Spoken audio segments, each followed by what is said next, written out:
Te whatalofa atu sa moa yo pa ia mo malu le nei Taeao a mai o tau te walwhai mai whanunga lei ia o le asto na ile nei Malaysia le o te ala fol fitu ua whaso solo atu i le valu matanga ufia lava le malu ma Taeao ne fofa oli mai le sulo le online nei Taeao vi ia le alofa langa lei o le atua i lana tausinga o lana puipuinga ia te tatou lana whanau ia o tatou moe fo ia tatou moenga i le pō na pō ia tatou nu lava sa lama le fili ia te tatou petai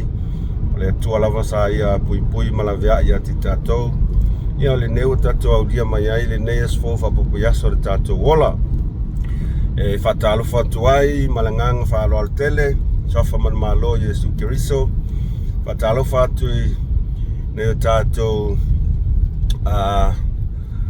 au sina o e olo tapua i mano whatalo mai malo tātou ainga a wā i tātou olo o whianga iai matiutem whi au mga luenga o walau i nai tātou ia o lea ua o taunu umai nei kolisi a wā le whauina nei whamoemoenga o nai whamoemoenga o tolo e ninga whanau li nei Taeao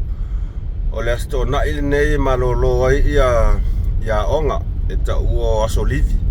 anof tu mau yaso ia le ala ua ona e whanau i tua yasi la to ainga mo le weekend ia ai na o na le mato au lea camp i nei i la onga au ata penanga o i o mato whamoemoe le il vai aso fau o le aso lua il vai aso fau ia e toi whai mata longa lua ele kami sanga lava ngai super school Malaysia super school wa felua sumalima ya le ala wa kaungu mal kolisia wa muang o ngai kai au sa ku ele inkola nginga o ngai e yai le workshop ale kamaka alo form 5 e whanga solo nei le Taeao a mata tu le iwa Taeao se ia pa ia le wha le afiafi pe tai ia sa aulongo ina ia le au form 4 ma le au form 3 ia yo mai e whai pēr sina tole ninga le titi nei Taeao e le skoinga kele ngara mai e for e practice lako skills o le kiki o le sapo catching high balls ia tina lava le vai ia e ui lava ia smalolo ia ai e whainga tātele matalonga i le aso lua veaso lea al matalonga le la whai le veaso lea i le aso lua al talonga ma se tasi o au pito sili lava ina malosi le tamiusanga o le au lea sa whaia ina i le cup final i le tausanga nte at nei mai sesi stete i longa i talonga taulapi o le au lea la mata alo e ta ua o le rugby academy i se tasi stete ia le ala e tapen penati aisi a matou au o le lua ine o tausanga talua na matou ofia tutono o tamisanga nei o tausanga te nei ia matausanga nei o tausanga te nei ia na matou malolo lava i pool games ia ele ese matou malona mo tolu talonga ia tolu malolo pe tai o tausanga nei le ua matou tapena lei mo le tamisanga nei a tonu o le mea le va iai ia matou whamomoenga lava ia te o whaiaonga ia maua se ia ke lea se improvement mai le kausangan ke ngai so yeah one step at a time ia le ala na Manuia matang whainga le aso te at nei le aso lua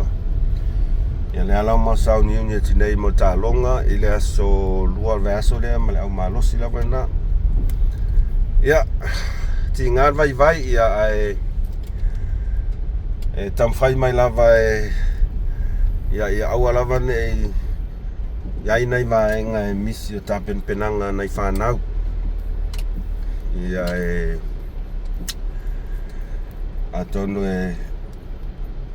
o atu la so lua atonu o tapena le ia nei whanau i le whamoemoe ia pe atu langana pe na ia nei Taeao matango fia tau nei Taeao i nei le kolisi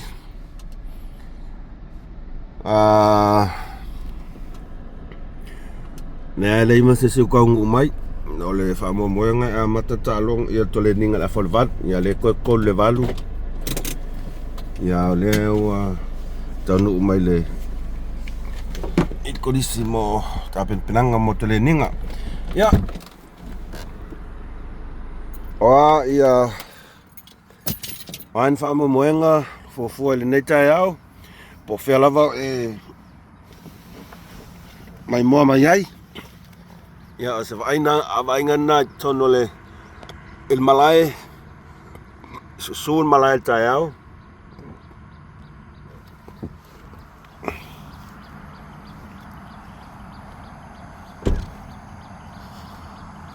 ka umanga moa le vau ngafi ia o matango fia le vai le vau malai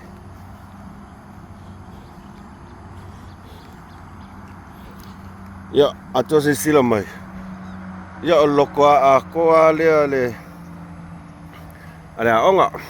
kolisi le ka longa ia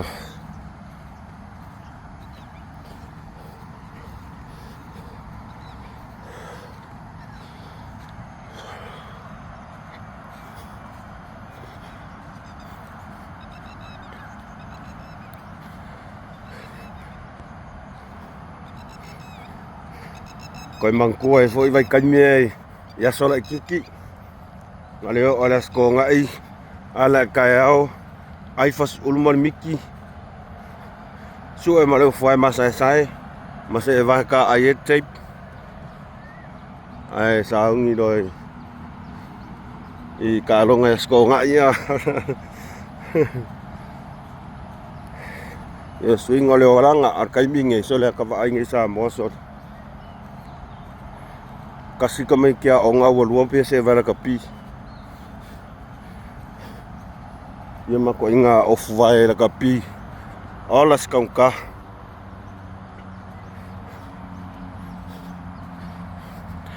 ako si sila mai ele falle la ku mai o le falle la o le swimming pool la onga e lua swimming pool la onga o le si swimming pool o le Olympic size ia malesi swimming pool e kolu se lau mika le umi e sau i o le fale la fa solo mai kosi sila mai le palea sau ai i alwakua kau les fale la ku mai o kolu se lau mika le umi o le swimming pool o kei lole o le swimming pool la lea piko silinga nga umi kolungo lalangi iso skolisi so se onga lava ngai lalang kol se lau mika le umi o swimming pool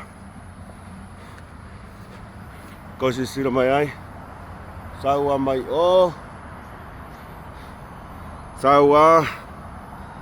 arwa kwa ka wai o fasi umi swimming pool kol se lau mika le umi swimming pool ole swimming pool le fai test ale au fai waso ale tu ole onga tau sanga umalava fai foto le ninga ale au fi ausi ia fa mo moenga la vole swimming pool le e fai test au fai waso ale a felua se lau mika e kaunga ausia ele tamaiti Taeao le ali ima tamaiti Taeao form 5 ai le tu wala onga so ese foi fofuanga fatatio po Colombia nea onga ya wa matana sulu mela o faisi matana sulu mela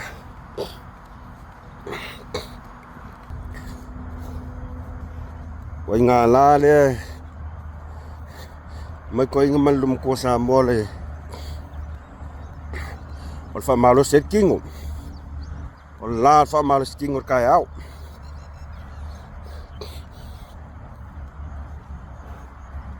ya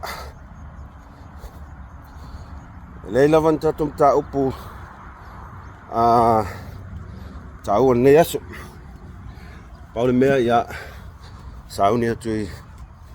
tole ninga whanau pea ma se tasi lava litu la